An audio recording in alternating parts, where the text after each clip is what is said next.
സൂറത്തുൽ ഇസ്റാ ലഘുപഠനം audio number 4 ആയത്തുകൾ 26 മുതൽ 33 വരെ. അഊദു ബില്ലാഹി മിനശ് ശൈത്വാനിർ റജീം. ബിസ്മില്ലാഹിർ റഹ്മാനിർ റഹീം.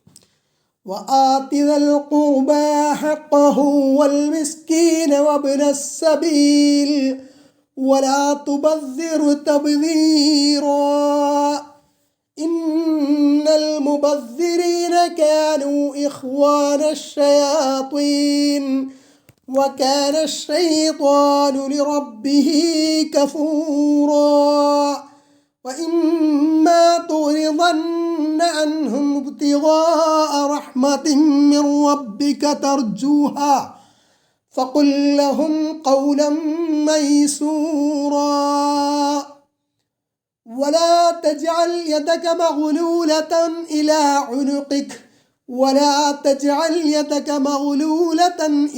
عنقك ولا تبسطها كل البسط فتقعد ملوما محسورا إن ربك يبسط الرزق لمن يشاء ويقدر إنه كان بعباده خبيرا بصيرا ولا تقتلوا أولادكم خشية إملاق نحن نرزقهم وإياكم إن قتلهم كان خطأ كبيرا ولا تقربوا الزنا إنه كان فاحشة وساء سبيلا ولا تقتلوا النفس التي حرم الله إلا بالحق ومن قتل مظلوما فقد جعلنا لوليه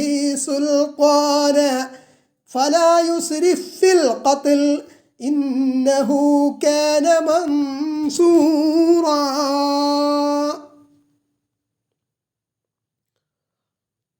വആതി ദൽ ഖുർബാ ഹഖ്ഖഹു വആതി നീ നൽകണം ദൽ ഖുർബാ ബന്ധുക്കൾക്ക് ഹഖ്ഖഹു അവരുടെ അവകാശം നൽകണം. അത് എല്ലാ തരത്തിലുള്ള അവകാശവും ആവാം. എന്നാലും തുടർന്ന് പറയുന്ന കാര്യങ്ങളിൽ നിന്ന് സാമ്പത്തികമായിട്ടുള്ള അവകാശങ്ങളാണ് ഇവിടെ പ്രത്യേകിച്ച് പറയുന്നത് എന്നാണ് മനസ്സിലാവുന്നത്. അല്ലാഹു അലം. വൽ മിസ്കീനും പാവപ്പെട്ടവന് സാധുക്കൾക്ക്, വബ്നസ് സബീൽ വഴിയാത്രക്കാരനും, വലാ തുബസ്സിർ തബ്ദീറ വലാ തുബസ്സിർ നീ വിതറരുത് എന്നാണ് നേരർത്ഥം.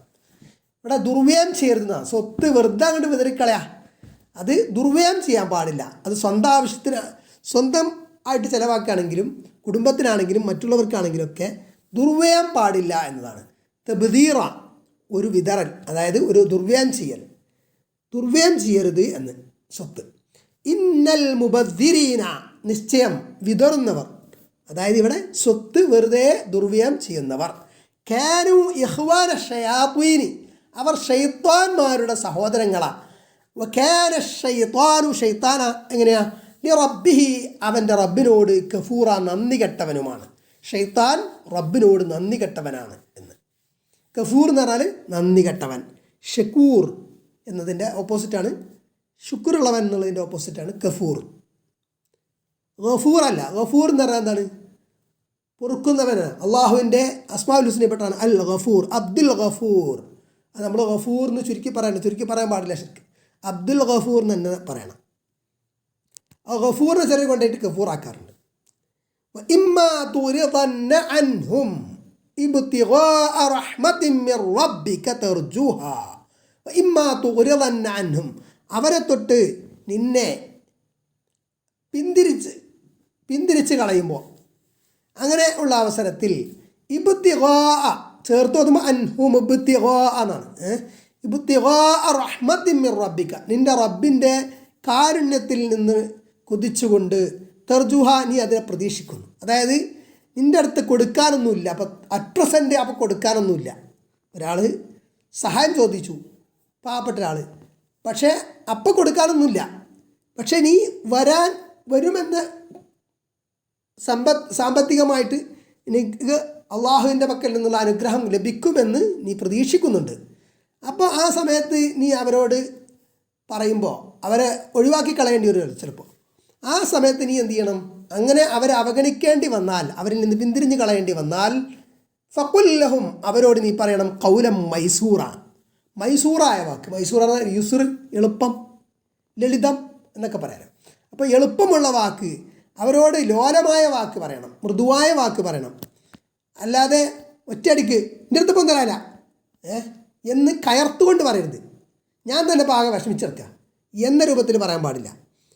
അതേസമയം എൻ്റെ അടുത്ത് ഇപ്പം തരാനില്ല, ഒരു മര്യാദക്ക് പറയാം, മയത്തിൽ ഇൻഷാ അല്ലാഹ് ഒരു ഇത് ഞാൻ പ്രതീക്ഷിക്കുന്നുണ്ട്, ഇങ്ങനെ ഒരു സംഖ്യ കിട്ടാനുണ്ട്, അപ്പോൾ അത് കിട്ടുകയാണെങ്കിൽ ഇൻഷാ അല്ലാഹ് ഞാൻ തരാം എന്നൊക്കെ രൂപത്തിൽ ഒരു മയത്തിൽ സംസാരിക്കണമെന്ന്. വലാ തജ്അൽ യദക മഗ്ലൂലതൻ ഇലാ ഉനുഖിക, വലാ തജ്അൽ നീ വെക്കരുത്, ആക്കരുത്, യദക നിൻ്റെ കൈ, മഗ്ലൂലതൻ ബന്ധിക്കപ്പെട്ടതാക്കരുത്, ഇലാ ഉനുഖിക നിൻ്റെ പിരടിയിൽ. അതായത് കൈ പിരടിയിൽ ബന്ധിക്കപ്പെടരുത് എന്ന് പറഞ്ഞാൽ എന്താണ്? കെട്ടിപ്പൂട്ടി ഇങ്ങനെ പാത്തച്ച് സ്വത്ത് ആർക്കും കൊടുക്കാതെ, സ്വന്തം കുടുംബത്തിന് പോലും വേണ്ടത്ര ആവശ്യത്തിന് ചിലവാക്കാതെ ഒരു ലുബ്ധ കാണിക്കരുത് എന്നുള്ളതാണ്. അതാണ് കൈ പെരടിക്ക് കെട്ടി വെക്കരുത് എന്ന് പറഞ്ഞത്. വലാ തബ്സുത്ഹ, എന്നാൽ ആ കയ്യിനെ നീ വിരുത്തി വെക്കുകയും ചെയ്യരുത്. കുല്ലൽ ബസ്തി, പൂർണ്ണമായിട്ട് എല്ലാ തരത്തിലും പൂർണ്ണമായിട്ടുള്ള വിരുത്തൽ അങ്ങനെയും പാടില്ല. അതായത് ഒരു ചിലവാക്കുന്നതിനൊക്കെ ഒരു നിയന്ത്രണം വേണം. അതേസമയം ലുബ്ധ് പാടില്ല, മൈസറാവരുത്, ലുബ്ധനാവരുത്, ബഹീലാവരുത്. അതേസമയം ദുർവ്യായം ചെയ്യാനും പാടില്ല. ഒരു നിയന്ത്രണമൊക്കെ വേണം. അത് സ്വന്തം കാര്യങ്ങൾക്ക് വേണ്ടി, ആ കുടുംബത്തിന് വേണ്ടിയിട്ടാണെങ്കിലും മറ്റുള്ളവർക്ക് വേണ്ടിയിട്ടാണെങ്കിലും ഒക്കെ അങ്ങനെ തന്നെ. അതായത് ഒരു മിതവ്യയം ശീലിക്കണം എന്നതാണ് ഇതിൻ്റെ ആശയം. ഫതഖഉദ മലൂമം മഹ്സൂറ. അപ്പോൾ അങ്ങനെയൊക്കെ ചെയ്താൽ നീ ലുബ്ധനായാൽ എന്താകും? ഫതഖഉദ മലൂമ, അപ്പോൾ നീ എന്താകും? ആക്ഷേപിക്കപ്പെട്ടവനാകും. മഹ്സൂറ, കഷ്ടപ്പെട്ടവനുമാകും. അപ്പോൾ ലുബ്ധാണെങ്കിലും അങ്ങനെ തന്നെയാണ്, അമിതവ്യയം ചെയ്താൽ, ദുർവ്യയം ചെയ്താലൊക്കെ അങ്ങനെ തന്നെയാണ്. ഇന്ന റബ്ബക യബ്സുതു റിസ്ഖ ലിമൻ യശാഉ വയഖ്ദിർ. ഇന്ന റബ്ബക, നിശ്ചയം നിൻ്റെ റബ്ബ്, യബ്സുതു റിസ്ഖ, റിസ്ഖ് വിഭവത്തെ വിശാലമാക്കുന്നു, ലിമൻ യശാഉ അവൻ ഉദ്ദേശിക്കുന്നവർക്ക്. വസത എന്ന് പറഞ്ഞാൽ വിരുത്തി, പരത്തി എന്നൊക്കെയാണ് അർത്ഥം. അപ്പോൾ റിസ്ഖ് പരത്തണ വിശാലമാക്കുക എന്നുള്ളതാണ്. റിസ്ഖ് വിശാലമാക്കുക.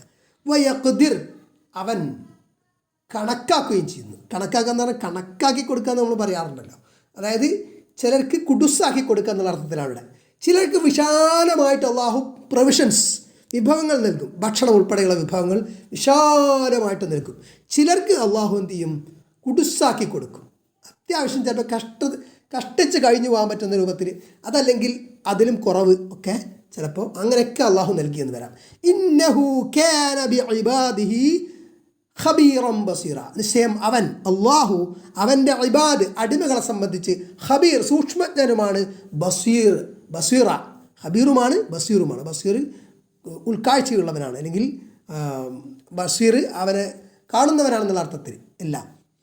വലാ തഖ്തുലു ഔലാദകും ഖശ്യത ഇംലാഖിൻ. വലാ തഖ്തുലു നിങ്ങൾ വധിക്കരുത്, ഔലാദകും നിങ്ങളുടെ സന്തതികളെ, ഖശ്യത ഇംലാഖിൻ. ഇംലാഖ് എന്ന് പറഞ്ഞാൽ ദാരിദ്ര്യം, പോവർട്ടി, ഭയന്നുകൊണ്ട്. ഖശ്യത്ത് ഭയം, ദാരിദ്ര്യം ഭയന്നുകൊണ്ട് നിങ്ങൾ കുട്ടികളെ, നിങ്ങൾ നിങ്ങളുടെ സന്താനങ്ങളെ വധിക്കരുത്. നഹ്നു നർസുഖുഹും, നാം ആണ് അവർക്ക് വിഭവങ്ങൾ നൽകുന്നത്. വ ഇയ്യാക്കും, നിങ്ങൾക്കും നിങ്ങളുടെ സന്തതികളായ അവർക്കും നാം ആണ്, അതായത് അള്ളാഹു ആണ് വിഭവം നൽകുന്നത്, ഭക്ഷണം നൽകുന്നത്. ഇന്ന ഖത്ലഹും, നിശ്ചയം അവരെ വധിക്കുക എന്ന കാര്യം, കാന ഖിത്അൻ കബീറ, അത് കബീറായ ഭയങ്കരമായ വലുതായ തെറ്റാണ്, വലുതായ കുറ്റമാണ്, തെറ്റാണ്. വലാ തഖറബു സിന, നിങ്ങൾ എന്ത് ചെയ്യരുത്? വലാ തഖറബു, നിങ്ങൾ അടുക്കരുത്, അസ്സിന വ്യഭിചാരത്തിലേക്ക്. ഇന്നഹു, നിശ്ചയം അത്, കാന ഫാഹിഷത്തൻ, അത് വളരെ മ്ലേച്ഛ പ്രവൃത്തിയാണ്. വസാഅ സബീല, മോശമായ മാർഗവും ആണ്. സബീൽ മാർഗം. സാ എന്നത് തിന്മയെ സൂചിപ്പിക്കാനാണ്, മദ്ഹിനെ സൂചിപ്പിക്കാൻ നിഅമ ഹബ്ബദാക്ക് ഉപയോഗിക്കും. നിഅമൽ മൗല വ നിഅമൻ നസീർ. നിഅമൽ മൗല, എത്ര നല്ല യജമാനൻ, വ നിഅമൻ നസീർ, എത്ര നല്ല സഹായി. അള്ളാഹുവിനെ സംബന്ധിച്ച് പറയും. സാ എന്ന് പറഞ്ഞാൽ മോശമായിട്ടുള്ള, ബിഅ്സ എന്ന് പറഞ്ഞാലും ബിഅ്സൽ മിഹാദ് നരകത്തെക്കുറിച്ചൊക്കെ പറയുമ്പോൾ ബിഅ്സ എന്നാലും അത് മോശമായതാണ്. ദമ്മിൻ്റെ പദമാണ്, മറ്റേ മധുഹിൻ്റെ പദമാണ്, മധു പ്രശംസ. വലാ തഖ്തുലു നഫ്സ അല്ലതി ഹറമ അല്ലാഹു ഇല്ലാ ബിൽ ഹഖ്. വലാ തഖ്തുലു നിങ്ങൾ വധിക്കരുത് അൻ നഫ്സ ഒരു ആത്മാവിനെ, ഒരു വ്യക്തിയെ, അല്ലതി എങ്ങനെയുള്ള ഹറമ അല്ലാഹു അല്ലാഹു നിരോധിച്ചിരിക്കുന്നു അങ്ങനെയുള്ള വധം, മനുഷ്യനെ വധിക്കുക എന്നുള്ളത്, ഇല്ലാ ബിൽ ഹഖ് ന്യായമായിട്ടല്ലാതെ. അപ്പം അന്യായമായി വധിക്കാൻ പാടില്ല. ന്യായമായി വധിക്കുക എന്ന് പറഞ്ഞാൽ എന്താണ്? അത് ശിക്ഷാ നിയമപ്രകാരം, ശരീഅത്ത് വിധിക്കുന്ന ശിക്ഷാ നിയമപ്രകാരം ചിലപ്പോൾ വധശിക്ഷ നടപ്പാക്കേണ്ടി വരും. അങ്ങനെയുള്ള കാര്യങ്ങളാണ് ഉദ്ദേശിക്കുന്നത്. അതല്ലാതെ ഒരാൾക്കും ഒരാളെ വധിക്കാൻ പാടില്ല. അതേപോലെ യുദ്ധസന്ദർഭങ്ങളിൽ ഇസ്ലാം നിഷ്കർഷിക്കുന്ന രൂപത്തിലുള്ള മാനദണ്ഡങ്ങളൊക്കെ പാലിച്ചുകൊണ്ടുള്ള ഇസ്ലാമിക ഭരണകൂടത്തിന് കീഴിലുള്ള ഒരു യുദ്ധം നടക്കുന്ന സമയത്ത്, അതേപോലെ പ്രതിരോധം എന്ന നിലക്ക് ഒരാൾ ആക്രമിക്കാൻ വരുന്ന സമയത്ത് തടുക്കുമ്പോൾ ചിലപ്പോൾ മറ്റേ ആൾ കൊല്ലപ്പെട്ടു എന്ന് വരാം. അതൊക്കെ വമൻ ഖുതില ആരൊരുത്തൻ കൊല്ലപ്പെട്ടു, മദ്ലൂമൻ ആക്രമിക്കപ്പെട്ട അവസ്ഥയിൽ, ആക്രമിക്കപ്പെട്ടവനായിക്കൊണ്ട്, ഫഖദ് ജഅൽനാ നാം നിശ്ചയമാക്കിയിട്ടുണ്ട്, ലി വലിയിഹി അവൻ്റെ രക്ഷിതാവിന്, അവൻ്റെ വലിയന്, ആ കൊല്ലപ്പെട്ടയാളുടെ വലിയന്, സുൽത്താന ഒരു അധികാരം നാം നൽകിയിട്ടുണ്ട്.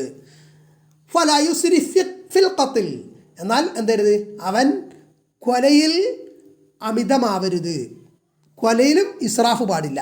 ഇന്നഹു കാന മൻസൂറ നിശ്ചയം അയാൾ സഹായിക്കപ്പെടുന്നവനാണ്. അപ്പോൾ ഒരാളെ വധിച്ചാൽ ആ വധിക്കപ്പെട്ട വ്യക്തിയുടെ ബന്ധു അല്ലെങ്കിൽ വാരിസ്, അനന്തരാവകാശി, വലിയ രക്ഷിതാവ്, അയാൾക്ക് ഒരു അധികാരമുണ്ട് തിരിച്ചയാളെ കൊല്ലാൻ. അതും ഇസ്ലാമിക രാഷ്ട്ര സംവിധാനത്തിലാണെങ്കിലും മറ്റു രാഷ്ട്രങ്ങളിലൊക്കെ ആണെങ്കിലും വ്യക്തി നേരിട്ടത് ചെയ്യുക എന്നതല്ല, അങ്ങനെ ചെയ്യാൻ പാടില്ല. അത് നിയമവ്യവസ്ഥക്കുള്ളിൽ നിന്നുകൊണ്ടാണ്. അയാൾക്ക് എന്തു ചെയ്യാം, ഇസ്ലാമിക ഭരണകൂടത്തെ സമീപിക്കാം. ആ ഭരണകൂടം, ഖാദി, ജഡ്ജി വിധിക്കുന്ന വിധി അനുസരിച്ച് അയാൾ ഈ കൊലയാളിയെ തിരിച്ച് കൊല്ലാൻ അയാൾക്ക് വകുപ്പുണ്ട് എന്നതാണ്. അത് കോടതി നടപടിക്രമം പാലിച്ചുകൊണ്ടായിരിക്കും. അപ്പോൾ ഇസ്ലാമികേതര ഭരണകൂടമാണെങ്കിലും മതേതര ഭരണകൂടങ്ങളിലാണെങ്കിൽ അതിൻ്റേതായ സംവിധാനങ്ങളുണ്ടാകും. അപ്പോൾ അത് ഉപയോഗപ്പെടുത്താതെ ഓരോരുത്തരും ഇന്നയാൾ കൊന്നു എന്ന് പറഞ്ഞിട്ട് മറ്റേ ആളെ പോയിട്ട് കൊല്ലാൻ പറ്റില്ല. കാരണം അത് അരാജകത്വം സൃഷ്ടിക്കും. ചിലപ്പോൾ ഇയാൾ പറയുന്നത് സത്യമാണെന്നില്ല ഈ കൊന്നു എന്ന് പറയുന്നത്. അപ്പോൾ അതൊക്കെ അതിൻ്റേതായ നടപടിക്രമങ്ങൾ പാലിച്ചുകൊണ്ട് മാത്രം ആണ്. എന്നാൽ അയാൾക്കൊരു അതിലൊരു സുൽത്താനിയത്തുണ്ട്, ഒരു അധികാരമുണ്ട് എന്നതാണ്. ആ അധികാരം ഖാദിയാണ് വകവെച്ച് കൊടുക്കുക, ഖാദി മുഖേനയാണ് നടപ്പാക്കുന്നത്. ഇനി അങ്ങനെ ചെയ്യുമ്പോഴും ഈ ഖത്ല്, കൊലയിൽ എന്ത് ചെയ്യാൻ പാടില്ല, ഇസ്രാഫ് പാടില്ല. ഒരാളെ കൊന്നതിന് പകരം അപ്പുറത്ത് രണ്ടാളെ കൊല്ലുക, അല്ലെങ്കിൽ കൊല ആണെങ്കിലും അതിൽ ഒരു തരം ഇസ്രാഫും പാടില്ല, ഒരു തരം അമിതത്വവും പാടില്ല എന്നതാണ്. അതേപോലെ ഇവിടെ നമ്മൾ മനസ്സിലാക്കേണ്ട ഒരു പ്രധാന വിഷയം, കുട്ടികളെ കൊല്ലരുതെന്ന് പറഞ്ഞു. ജാഹിലിയ കാലത്ത് പെൺകുട്ടികളെ ജീവനോടെ കുഴിച്ചു മൂടുന്ന സാഹചര്യം ഉണ്ടായിരുന്നു. അപ്പോൾ ആ കുട്ടികൾക്ക് ചെലവിനെടുക്കണം എന്ന് വിചാരിച്ചിട്ട്, അതേപോലെ അവർ പെൺകുട്ടികൾ ജനിക്കുന്നത് അപമാനമായിട്ടൊക്കെ കണ്ടിരുന്നൊരു കാലഘട്ടം. അങ്ങനെ പെൺ ശിശു ഹത്യ നിലവിലിരുന്നൊരു കാലഘട്ടമായിരുന്നു. ജനിച്ച ഉടനെ പെൺകുഞ്ഞിനെ ജീവനോടെ കുഴിച്ചു മൂടുന്ന ഒരു സാഹചര്യം ഉണ്ടായിരുന്നു. അതുമാത്രമല്ല, ആധുനിക കാലഘട്ടത്തിൽ സന്താന നിയന്ത്രണം എന്ന പേരിൽ, കുടുംബാസൂത്രണം എന്ന പേരിലൊക്കെ നടപ്പാക്കുന്ന സംഗതിയിൽ ഗർഭപാത്രത്തിൽ വെച്ച് തന്നെ ഭ്രൂണഹത്യ നടത്തുന്നു. കുടുംബാസൂത്രണത്തിൽ അങ്ങനെ ചെയ്യുന്നുണ്ട് എന്നാൽ അല്ലാതെ പലപ്പോഴും നടക്കുന്നുണ്ട്. അതേപോലെ കുടുംബാസൂത്രണം അത് വധിക്കുന്നില്ലെങ്കിലും ജനിക്കാനുള്ള അവകാശം പോലും നിഷേധിക്കപ്പെടുന്നു എന്നതാണ്. ഇവിടെ കുടുംബാസൂത്രണം ഇസ്ലാം ഭ്രൂണഹത്യയാണെങ്കിലും, ഇനി ഭ്രൂണഹത്യ അല്ലാതെയുള്ള സന്താന നിയന്ത്രണമാണെങ്കിലും അത് ഇസ്ലാം അനുവദിക്കുന്നില്ല, പ്രത്യേക സാഹചര്യങ്ങളിലൊഴികെ. അതല്ലാതെ സാധാരണഗതിയിൽ സന്താന നിയന്ത്രണം ഇസ്ലാം അനുവദിക്കാത്ത ഒരു സംഗതിയാണ്. ഇപ്പോൾ സന്താന നിയന്ത്രണം നടപ്പാക്കിയ പല രാജ്യങ്ങളും പ്രസവിക്കുന്നതിന് ഗിഫ്റ്റ് കൊടുക്കുന്നൊരു സാഹചര്യം വന്നിട്ടുണ്ട് എന്ന് നമുക്കൊക്കെ അറിയാം. സമ്മാനം കൊടുത്തിട്ട് പ്രസവിപ്പിക്കാം. കാരണം ആവശ്യത്തിന് യുവാക്കളില്ലാത്ത അവസ്ഥ പല രാജ്യങ്ങളിലും സംജാതമായിട്ടുണ്ട് എന്നതാണ് യാഥാർത്ഥ്യം. അപ്പോൾ അവിടെ വധിക്കുന്നില്ലെങ്കിലും, നേർക്കുനേരെ വധിക്കുന്നില്ലെങ്കിലും, ഒന്നുകിൽ ഇപ്പോൾ കുടുംബാസൂത്രണത്തിൽ ഭ്രൂണഹത്യ നടത്തുന്നില്ല എന്ന് പറയാം, എന്നിരുന്നാൽ പോലും സന്താന നിയന്ത്രണം നടക്കുന്നുണ്ട്. അപ്പോൾ ഇവിടെ നഹ്നു നർസുഖുഹും വ ഇയ്യാക്കും, അവർക്കും നിങ്ങൾക്കും നാമാണ് ഭക്ഷണം നൽകുന്നത്. അപ്പം നമ്മളിവിടെ എന്തിനാണിത് നടപ്പാക്കുന്നത്? നമുക്ക് ദാരിദ്ര്യം ഉണ്ടായാലോ, കൂടുതൽ കുട്ടികൾ ഉണ്ടാകുമ്പോൾ ദാരിദ്ര്യം ഉണ്ടായാലോ എന്ന് പേടിച്ചിട്ടാണല്ലോ. അപ്പം നമ്മുടെ നിയന്ത്രണത്തിലാണ് ഈ വിഭവങ്ങളൊക്കെ എന്നൊരു ധാരണ നമുക്കുള്ളത് പോലെയാണല്ലോ. അതുകൊണ്ടാണല്ലോ അള്ളാഹു ആണിത് നൽകുന്നതെന്ന് ഉറപ്പുണ്ടെങ്കിൽ പിന്നെ നമ്മൾ സന്താന നിയന്ത്രണത്തിലേക്ക് പോകില്ലല്ലോ. അതേസമയം ന്യായമായ കാരണങ്ങൾക്ക് ഗർഭ നിർത്തലൊക്കെ ആവാം. ഒരു സ്ത്രീക്ക് അതിന് മാത്രം വലിയ പ്രയാസങ്ങളുണ്ട്, അപ്പോൾ അവർക്ക് ഇനി പ്രസവിച്ചാൽ അത് മാരകമാണ്, അവർക്ക് ശാരീരികമായിട്ടുള്ള വലിയ പ്രശ്നങ്ങളുണ്ടാവും എന്ന്, അല്ലെങ്കിൽ അവരുടെ ജീവന് തന്നെ ഭീഷണിയാണ്. അങ്ങനെയുള്ള സാഹചര്യങ്ങളൊക്കെ ആണെങ്കിൽ അവിടെ ഗർഭം നിയന്ത്രണം ആകാം എന്നതാണ്.